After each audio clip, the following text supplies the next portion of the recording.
father and I, as I was holding his hand, were pushed to the front of this crowd. In the center of this crowd was an Arabic woman, dressed just like this. And she was tied up and she was sitting on a box. Next to her was an Arabic man. He got up from the floor and from his side, he pulled out this very long golden sword and he beheaded the woman. My legs are shaking and my heart is going fast. My father said, "If you don't listen to the teachings, this will happen to you one day." I was born and raised in a small country by the name of Kuwait, a community of 98% Muslim population.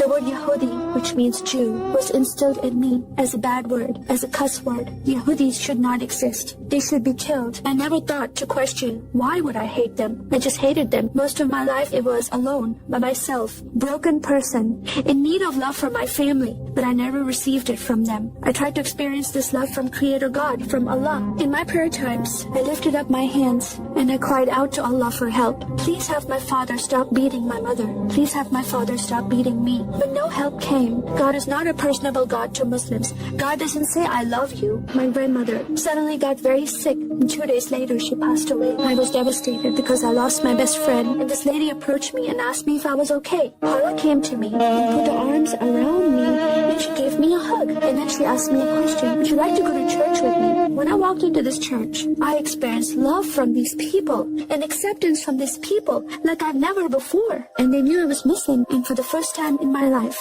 I heard a message from the Bible.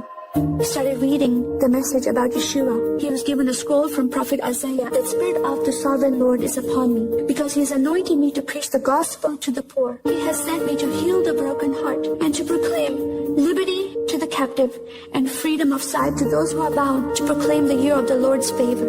First time I heard these words of freedom and healing and liberty. I'm desperate to be freed from bondage. I was held captive in Islam and I wanted to be freed from that. I was blinded with so much hatred in my heart. The darkness broke from my eyes. The veil came off my heart. I knew the decision I was making to leave Islam is a big decision. By Sharia law, Islamic law, it is death penalty. But I'm desperate to know a living God. In that day, I gave my life to becoming a follower of Jesus. This is the God of Israel, God of Abraham, Isaac, and Jacob. And the nation of Israel is God's heartbeat. And I said, "God, forgive me. I did not know I hated your people. I love the Jewish people because it's their God, their Messiah that I'm following. And He told me to love them. Your God, your Messiah changed my heart, giving His life for me so I can have life everlasting. He rescued me. He saved me. He came and brought joy in my life again. And I'm a blessed woman." And I start crying and they start crying.